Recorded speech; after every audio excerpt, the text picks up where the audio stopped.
kami beranggotakan 2 orang. Saya sendiri Ardi Mawardi dengan NIM D0218-521 dan Firdayanti dengan NIM D0218-363. Oke, langsung saja. Saya sebagai pemateri pertama dan teman saya pemateri kedua. Oke, kita lanjut ke jenis-jenis komunikasi data.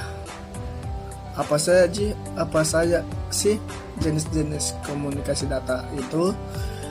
Pertama, jenis komunikasi data melalui infrastruktur terestrial.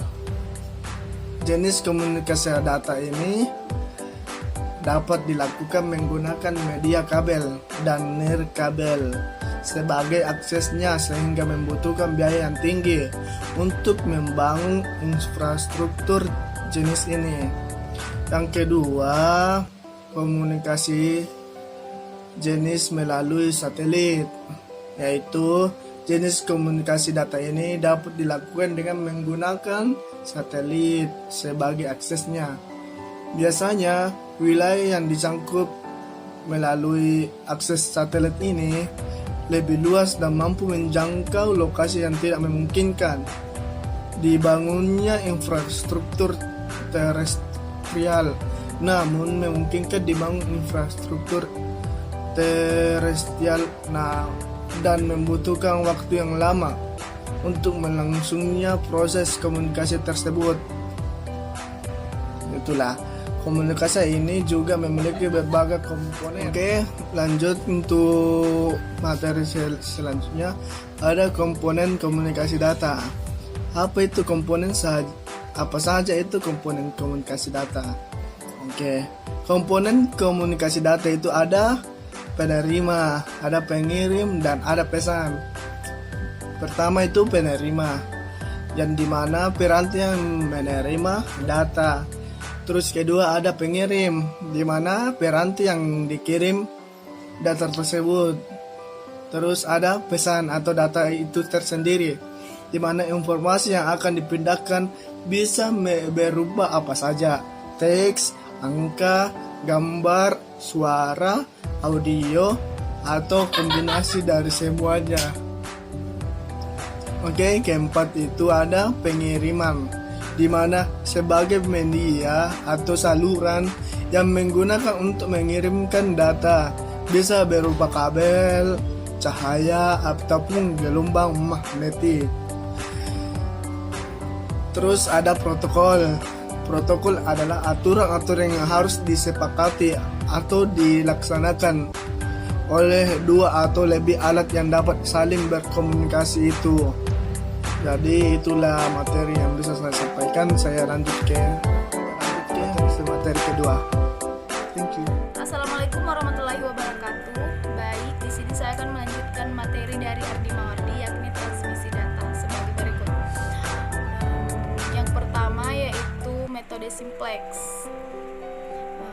Di sini metode simplex ini merupakan metode komunikasi data yang bersifat hanya satu arah, yakni di mana sisi pengirim hanya berfungsi sebagai pengirim dan sisi penerima hanya berfungsi untuk menerima data saja. Mode ini juga sering disebut dengan mode one way only. Metode yang kedua yaitu metode half duplex atau HDX.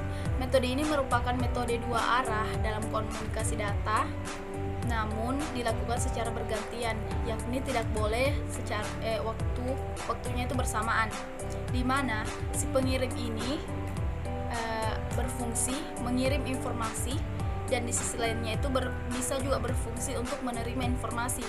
Namun hal tersebut tidak boleh dilakukan dalam waktu yang bersamaan. Adapun contohnya dapat dilihat dari pemakaian handy-talkie. Metode yang ketiga itu metode full duplex atau dapat disingkat FDX. Metode ini merupakan metode 2 arah, namun dapat dilakukan secara bergantian, yakni di mana sisi pengirim dan penerima itu dapat berkomunikasi 2 arah secara bersamaan. Contohnya itu dapat dilihat dari pemakaian HP.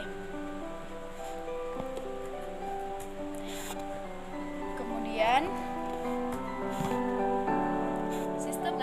sistem komunikasi data.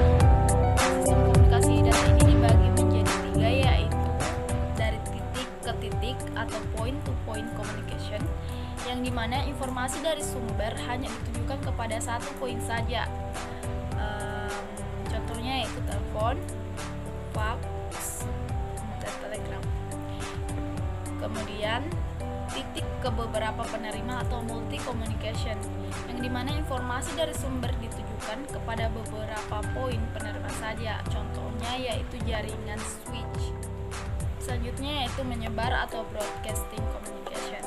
Nah, informasi yang diberikan dapat terhubung oleh semuanya tanpa terkecuali. Contohnya yaitu televisi broadcast dan radio broadcast.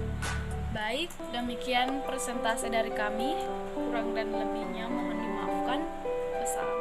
Baik, demikian pemaparan dari saya. Sekian dan terima kasih. Saya kembalikan kepada moderator. Assalamualaikum warahmatullahi wabarakatuh. Untuk itu saya tutup. Terima kasih. Wassalamualaikum warahmatullahi wabarakatuh.